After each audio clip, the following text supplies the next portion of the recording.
Une personne avait disparu à cause de moi. Qu'est-ce que j'étais censée faire maintenant? Salut, je m'appelle Phoebe.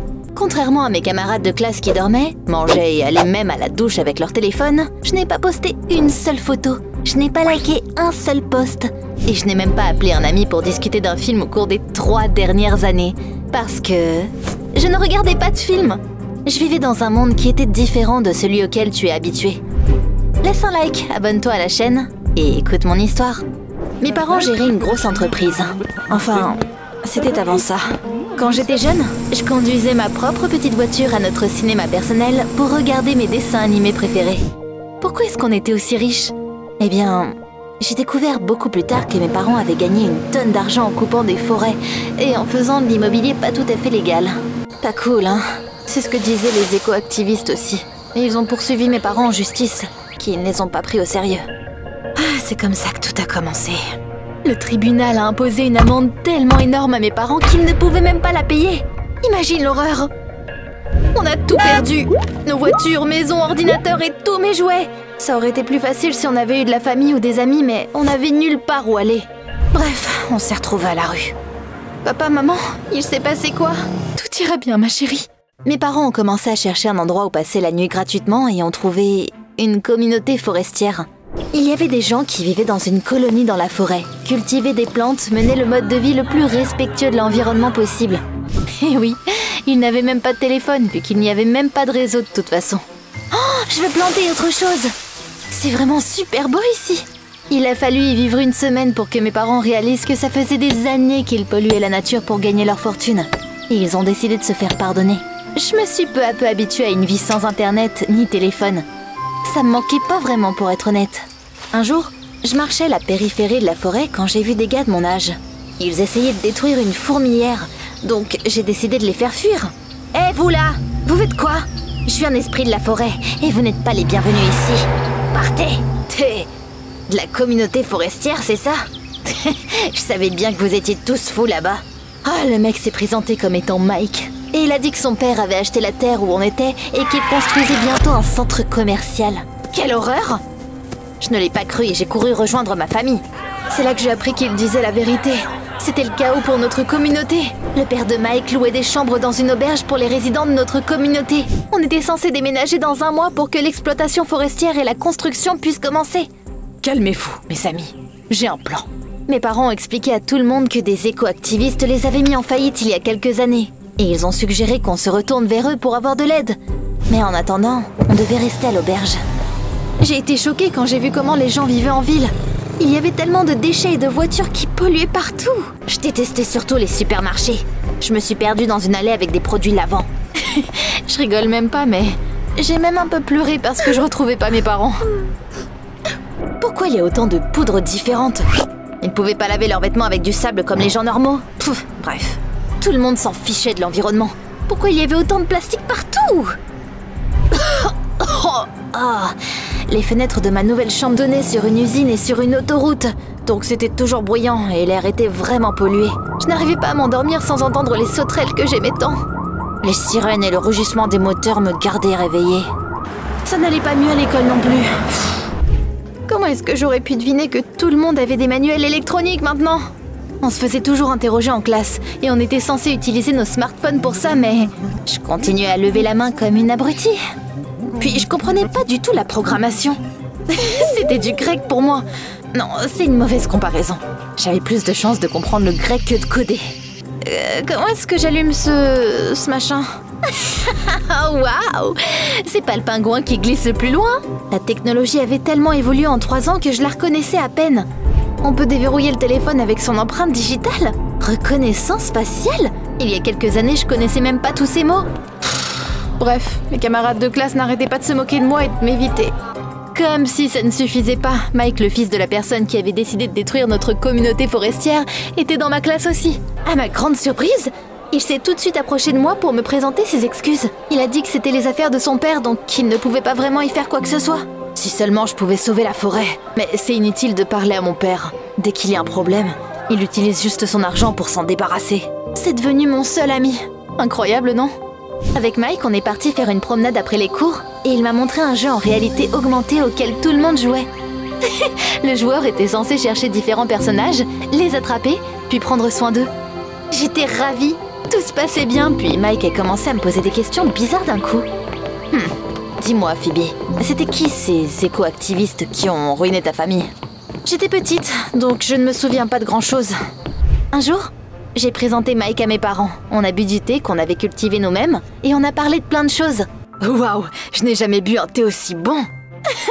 Merci, c'est mieux que tous ces sodas que tu bois. On s'amusait jusqu'à ce que Mike reparle du procès et des éco-activistes. Mes parents se sont regardés tristement, mais ils ont tout raconté à Mike. Tout ce que notre famille avait vécu. Ce n'est que le lendemain que j'ai compris notre erreur de parler à Mike.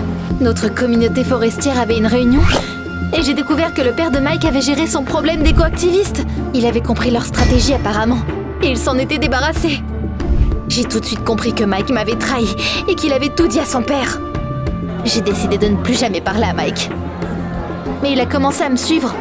Et il faisait tout ce qu'il pouvait pour que je fasse attention à lui. Mais ma solitude n'a pas duré longtemps. Je te présente mes nouveaux amis. Oui, c'est des fleurs. Mais tu dois avouer que c'est une meilleure compagnie que les gens parfois. Personne ne prenait jamais soin des fleurs, donc elles ne tenaient jamais bien longtemps. Mais je savais comment m'occuper d'elles. Et je n'avais pas peur des gens qui disaient que j'étais bizarre. Vu qu'ils le disaient déjà de toute façon. La réaction de mes camarades de classe m'a donc vraiment surprise. Hé, Phoebe! Qu'est-ce que tu veux? Pas mal tes fleurs. Tu peux en mettre dans notre salle de cours aussi, s'il te plaît. Oh, bien sûr. Mes bizarreries m'ont rendu populaire à ma façon. Le directeur m'a même proposé de créer un club et de parler aux autres étudiants du tri des matières recyclables, des voitures électriques et du réchauffement climatique. Et de leur apprendre à prendre soin des plantes. Je pense que tu peux deviner à quel point j'étais contente. Le club n'était pas particulièrement populaire. Jusqu'à ce que quelqu'un raconte que j'avais vécu dans une forêt pendant 3 ans et que je me nourrissais d'écorces et de coléoptères. C'était bizarre ça. Les coléoptères sont très souvent savoureux en vrai. Je n'en mangeais pas vraiment, évidemment. Mais mes camarades de classe adoraient les histoires folles. Donc j'étais bien contente de leur en donner. Parle-nous de l'ours! Encore? Bon bah... Un jour, notre communauté a été attaquée par un ours affamé. Il y a plein de gens qui pensent qu'il faut lever le bras et grogner pour faire peur à l'ours si tu en rencontres un, mais c'est pas vrai. Tu devrais plutôt faire genre que tu es mort. Waouh! Il y a quelqu'un qui s'est fait manger? Tout le monde était émerveillé par ma vie passée, que j'avais l'impression de venir d'une autre planète parfois. Grâce à mes histoires, le directeur a décidé d'organiser une randonnée pour tout le monde. On était censé aller à la forêt, faire un feu, rôtir des guimauves. J'étais trop contente quand j'ai appris que tout le monde adorait l'idée. Je pouvais enfin retourner dans la forêt. Mais ma joie n'a pas duré longtemps. Mes camarades de classe n'étaient pas du tout préparés. Ils portaient des vêtements à la mode, mais inconfortables. Des baskets et des talons. Évidemment, tout le monde avait tout de suite les pieds mouillés. Au lieu de sacs de couchage, ils ont apporté des matelas gonflables qui étaient ruinés une fois mis par terre. Puis il n'y avait pas de réseau. Donc ils ne pouvaient pas chercher quelle baie était sûre à manger. Je ne m'attendais pas à ce que la randonnée soit aussi stressante. Au lieu d'aliments nutritifs, tout le monde a apporté des chips et des bonbons. C'était pas étonnant qu'ils avaient tout fini en moins de 2 et qu'ils avaient faim après. On peut commander une pizza. Oh. Il n'y a pas de réseau ici. Comment ça? Qu'est-ce qu'on va manger du coup? Regardez, des baies. Mais qu'est-ce que tu fais? C'est du poison ça. J'ai encore faim. Je vais essayer d'attraper du poisson. À main nue. Je pense pas que ça marchera. Notre prof est tombé et s'est blessé à la jambe presque immédiatement. J'ai dû le bander. Pendant que je lui appliquais les premiers soins, mes camarades de classe ont décidé d'aller nager, alors qu'il y en avait qui ne savaient même pas nager. J'étais la sauveteuse, cuisinière et infirmière en même temps. Franchement, c'était pas aussi fun que prévu. Et c'était pas fini. Comme je m'y attendais. C'était encore pire la nuit. Je dormais épuisée quand mes camarades de classe m'ont réveillée. Mike est parti dans la forêt et il n'est pas revenu depuis. Oh, chaque heure passée dans la forêt pourrait lui coûter la vie. Puis notre prof ne pouvait plus marcher. Mince! J'ai tout de suite mis en place une équipe de recherche. J'ai divisé les gens en groupes et leur ai expliqué comment chercher Mike et ne pas se perdre. Il faut crier le nom de Mike, puis attendre quelques secondes pour une réponse. Après ça, il faut recommencer. Mike, la pizza est là! On a erré dans la forêt pendant plusieurs heures. Je devenais désespérée. Un gars avait disparu à cause de moi. Maintenant, le père de Mike couperait toute la forêt pour le retrouver. Mais ça n'avait pas d'importance à ce moment-là. J'ai prié pour que Mike soit retrouvé sain et sauf. Heureusement, on a réussi. Mike était assis sur un arbre.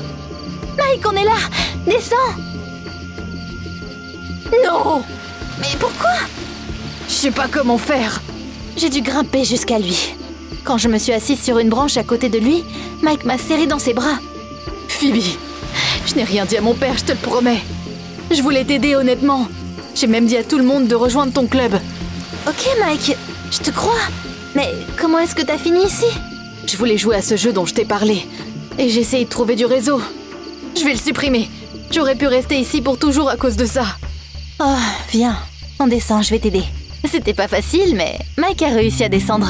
Il faisait trop sombre pour retourner au camp. La dernière chose dont on avait besoin était que quelqu'un se perde à nouveau. Puis mes camarades de classe étaient tellement fatigués qu'il y en a qui se sont endormis sous l'arbre en nous attendant.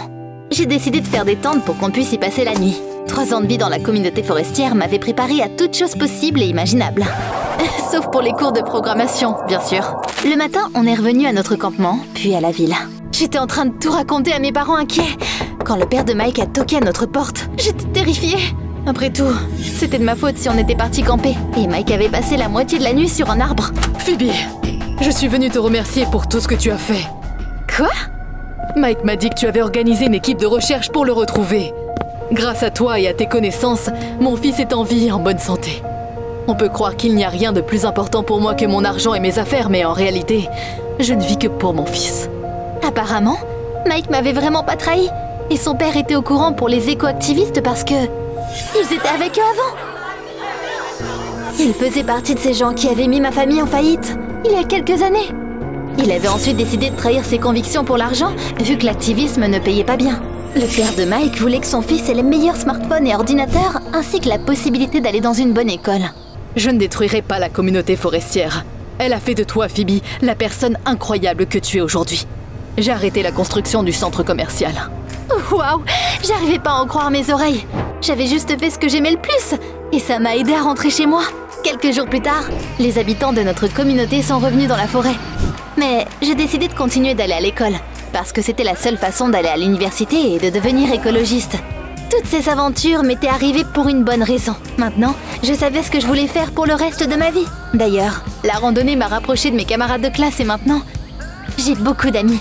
J'ai aussi parlé au père de Mike de mon idée d'un jeu de réalité augmentée qui apprendrait aux gens à survivre dans la nature. Et il a accepté avec joie d'investir de l'argent dans mon idée. Il n'a plus besoin de détruire la nature pour subvenir aux besoins de son fils. L'application a été un grand succès, même dans ma classe. Au fait, Mike est encore mon meilleur ami. Enfin, peut-être qu'il est plus qu'un ami. Voici mon histoire. Serais-tu capable de vivre sans Internet pendant 3 ans? Dis-moi tout dans les commentaires.